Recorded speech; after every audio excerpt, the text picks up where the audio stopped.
My friend, we are standing right at the eye of the storm. Inside that cramped, suffocating synagogue, time seems to have frozen. The man with the withered hand is still standing there exposed, trembling under the scrutinizing gaze of the crowd.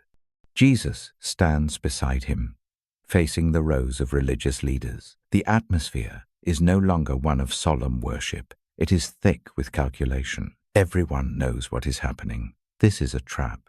If Jesus heals the man, he will break the Sabbath law and be condemned. If Jesus refuses to heal, he will remain safe, but he will betray the very mercy he proclaims. In life, there are moments like this, moments when you are pushed into a corner, moments when you are forced to choose between your own safety and another person's life, between following the proper procedure and doing what is right.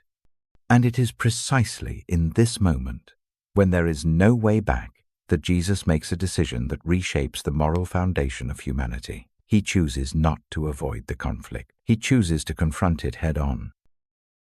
Jesus breaks the silence with the question we mentioned in the previous part. But today, let us examine it more deeply. On the Sabbath, is it lawful to do good or to do evil, to save life or to destroy it? Mark 3-4. Why did the Pharisees remain silent? Why did they not dare to answer such a seemingly simple question? Because Jesus' question stripped away their moral gray zone. They wanted to believe this. I am not doing evil. I'm just doing nothing. I'm simply keeping the law. But Jesus exposes the truth. No. In the kingdom of life, there is no neutrality. When you see suffering that you have the power to heal and you choose to stand by, that is not keeping the law. That is doing evil. When you have the ability to help and choose personal safety instead, that is not innocence. That is destruction. Their silence in the synagogue that day was a confession. They were silent because they knew they were wrong, but their pride would not allow them to admit it. They preferred to let their conscience die rather than allow their laws to be questioned. My friend, have you ever chosen that same silence? When you see a colleague being mistreated, when you see someone vulnerable being bullied, we tell ourselves, it's not my business. At least, I'm not hurting anyone. But the echo from that synagogue long ago reminds us, indifference to suffering is itself a crime. Jesus looks around at them with anger and grief. We will speak more about this sorrow in the next part. Then he turns to the man. He does not recite an incantation. He does not touch the wounded place. He gives only a brief command. Stretch out your hand. Mark 3-5. Put yourself in that man's place. This is the hand he has hidden his entire life. A shriveled, ugly, useless hand. The deepest source of his shame. He has always tucked it away in the folds of his robe. And now, in front of so many prying eyes, Jesus tells him, expose it. This command demands extraordinary courage. To be healed, he must accept vulnerability.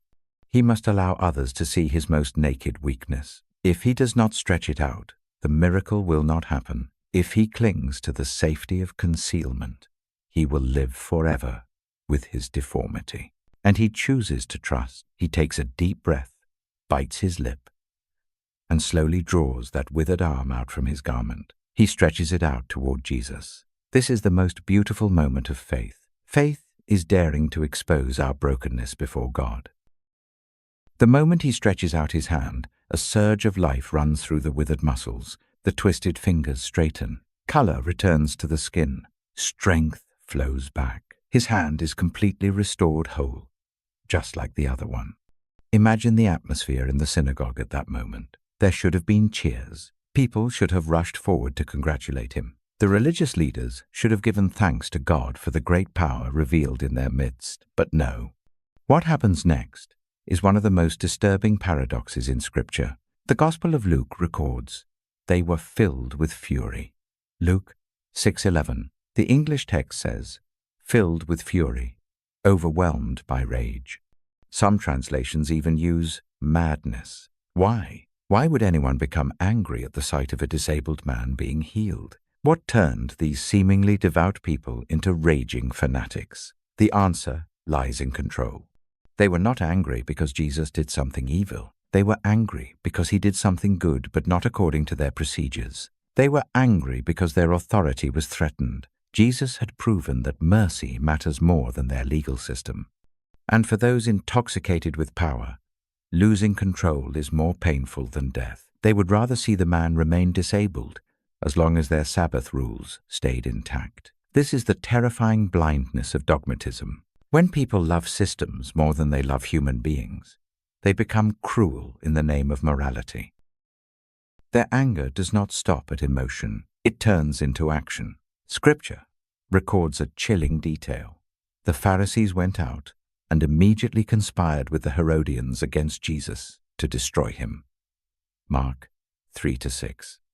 Notice the bitter irony here. They believed that healing a man, saving a life on the Sabbath was a crime, yet they had no hesitation plotting to kill someone on the very same Sabbath. They would not lift a finger to help a suffering man, for fear of working. But they were more than willing to exhaust their minds, hold meetings, and devise strategies to eliminate an innocent man. Jesus had asked, to save life or to destroy it. Now, through their actions, they give their answer. They choose destruction. The Pharisees, religious conservatives, and the Herodians, supporters of secular political power, were normally enemies. They despised one another. But on this day, they join hands. Goodness has exposed evil, and evil unites itself to fight the light. The scene in the synagogue now splits cleanly in two. On one side, light, a man gazing at his restored hand, overflowing with gratitude and new life. On the other side, darkness, men slipping away quietly, whispering murderous plans. Law, when separated from love, will always lead to violence. The story comes to an end, but its echo remains fully alive in today's world. We may no longer see Pharisees walking the streets in long robes, but their spirit still lurks among us. We still see withered hands all around. Colleagues who are burned out, but dare not ask for time off, for fear of being judged as weak. Children carrying psychological wounds, but afraid to speak to their parents, worried they will be dismissed as overreacting. People pushed to the margins of society because they do not fit the accepted standards of success. And Jesus' question still echoes. Today, will you choose to do good or to do evil?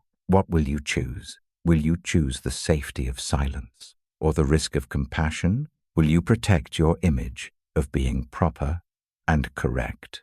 Or will you stand with the vulnerable, even if that choice makes you unpopular, even hated? Healing is never free. Jesus paid for the healing of that man with his own safety. The moment the man's hand was restored, the death sentence against Jesus began to take shape. True love always demands sacrifice. There is no such thing as safe love. My friend, Part 5 brings us face to face with a stark truth. Morality is not about obeying a lifeless set of rules. Morality is about protecting life. If your rules cause people to wither, to shrink, to slowly die inside from fear, then those rules must be questioned. Today, if you see someone who needs help, do not let hesitation or fear of breaking procedure hold you back. Remember the hand that was stretched out in the synagogue long ago.